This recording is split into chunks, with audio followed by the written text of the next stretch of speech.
Hi, I'm Candice Slusher with Slusher Consulting, and today I want to talk about workplace violence in the home care setting. This is a serious topic, and if you turn on the news, you know scary stuff is happening out there. Lots of times in public places where people are just minding their own business. And because you are in home care, you don't have a facility or someplace where you can really monitor what's going on, and your caregivers are vulnerable, frankly. And you already know that liability is high in this situation, but the liability for your caregivers, not just for your clients, is equally as high. And so obviously, as a home care agency leader, owner, administrator, you are going to be assessing the situations where you send your caregivers out as often as possible. Now, there might be an occasion, though, where you have to admit a client from a clinical setting, maybe a hospital or a rehab, and maybe you can't be at the home whenever the caregiver first gets to the home with the client. So there are sometimes when you don't see things. But even if you do an assessment, you're only getting a snapshot of what's actually happening in that home, in that neighborhood, in that facility or community. Um, and then there are factors that are beyond your control because sometimes your caregivers will take a client into a public setting and just things can happen. Things can be scary. So I know personally, I'd have to say I have not regularly been accused of being incredibly aware of my environment or even my situation.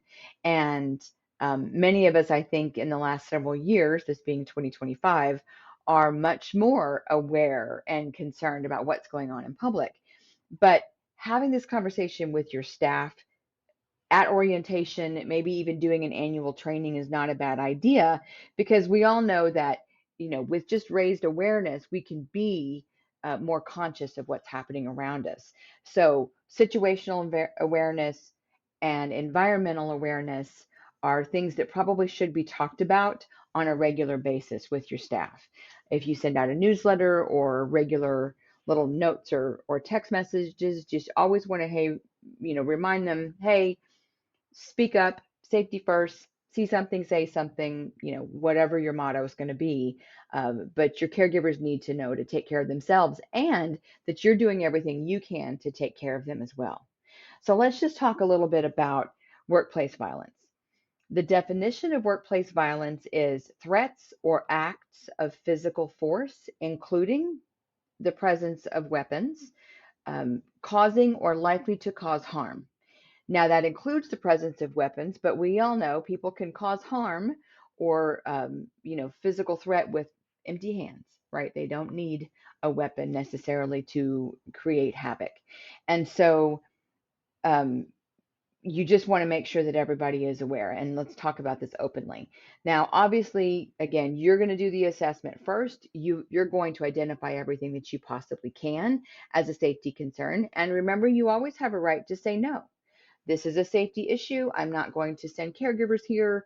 This needs to be taken care of before, set parameters, even sometimes just make recommendations depending on the severity of what you've assessed and what the risk looks like.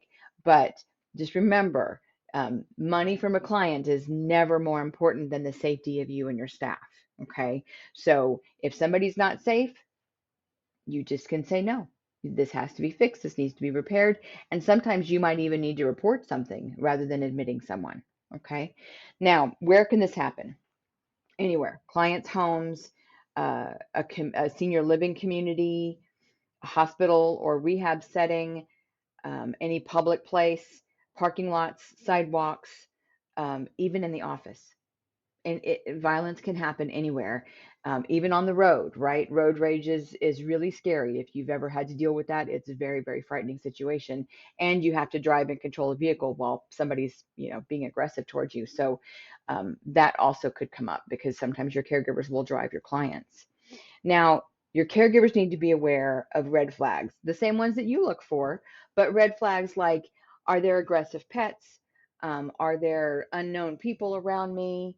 Are there weapons on the table? You may have gone to do um, your assessment and met with the family, and you knew that, the grandson lived in the house in the back, but you didn't know that the grandson comes in on Sunday mornings in his underpants talking about guns. That might be new information. So your caregivers need to understand that if that's a red flag, if your body feels unsafe, you need to report that.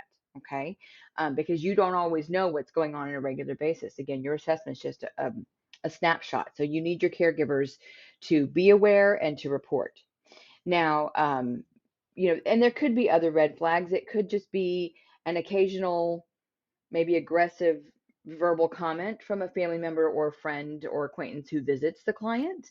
Um, it could be anything little. Just tell your caregivers to follow their gut. It's better to overreport than to underreport. And if they feel anything that makes them feel nervous or uneasy or unsafe, they need to know what to do. And the first thing is, it is okay to walk out, to leave the situation. And of course, sometimes clients are violent too. That's um, that probably should be covered already in maybe dementia training, but even non-demented clients could be violent at times, if they become agitated. But verbal aggression, again, aggressive pets should always be identified and dealt with before the caregiver goes in, if possible. Um, but even in a neighborhood, if the caregiver doesn't feel safe walking into the client's home, that's an issue. Or if the rehab facility, and you're staying with the client 24 hours, but the rehab facility is in a not so nice neighborhood, then caregivers may feel unsafe just walking from the parking lot in at night. And maybe there needs to be a discussion about using a flashlight or being on the phone while you're walking in, when you're walking through a scary neighborhood. So there's lots of things that they could do to try to protect themselves. And you need to make sure that you're giving them all of the tools and education and resource that you possibly can. So first thing, if they feel unsafe, leave. The second thing is, if they need to call 911, if this is a 911 emergency police type of situation, they should do so. If it does not seem that 911 is warranted, then they need to call the agency immediately. Call the administrator, call whomever they can that's on call, speak with somebody and let them know what's happening. And that way you can support them and you can help them if you needed to mitigate what's going to happen for the client and say, okay, it's okay to stay outside until, call the daughter, she's coming over, whatever you need to do. But leave 911 if needed. If not, call you as the administrator or the agency. And remember to prioritize themselves and their safety over the convenience of the client. Okay. It may not go over well always. And hopefully your caregivers aren't like paranoid and overreacting, but they don't need to sacrifice their own safety for that, for the convenience or really even the safety of a client if there's a major issue. Um, it's okay to take care of yourself. Okay. They need to know that they can report it and all of the different ways that they can report it. They can send a text message, they can call, they can send an email if they wanted to give a detailed report. They could send a message on the app if they use a caregiver app. And if there's a way for them to report anonymously, that is also a good thing, because they might be a little worried about the client being upset with them. You do need to let your staff know that retaliation is never going to happen. If you feel unsafe and you tell us, we will not retaliate against you or allow our clients or their families to retaliate against you. Okay. Um, that is something else, is people sometimes won't report something because they feel like they're going to be in trouble or someone's going to be mad at them. And so they need to, again, feel safe to come to you. It's your responsibility as an employer. Now, after an incident, you want to offer them support. A medical evaluation, certainly if they were attacked, offer them the opportunity to file a police report and even help them with that if they need to, and maybe even counseling if something violent happened and they feel affected. At least you could offer maybe some sort of counseling. And then you need to consider training.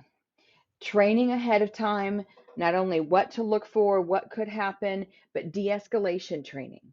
And this is important in home care because we come across many clients, again, who have various kinds of dementia. With some dementias, behaviors are a little scarier. People can get very agitated and caregivers feel unsafe, and they need to know what to recognize, how to de-escalate whenever possible. But we're also seeing really more and more um, mental illness that is addressed or unaddressed. Either way, When those things are underlying, they need to be identified as much as possible, and the caregivers need to understand how to de-escalate an agitated client or a family member whenever possible. Now, you're not expecting them to go through, hostage training or something crazy like that, but just give them some minor ideas, thoughts, pay attention to your own neuroception, what your body's telling you, what your brain is telling you. Um, and then just remember, always, always, safety first, speak up. Your caregivers need to know that they matter as much as the clients do. Now, if you are interested in a workplace violence prevention program, policies, even some de-escalation training tools, I do have that available on my website, slusherconsulting.com. So reach out, get what you need.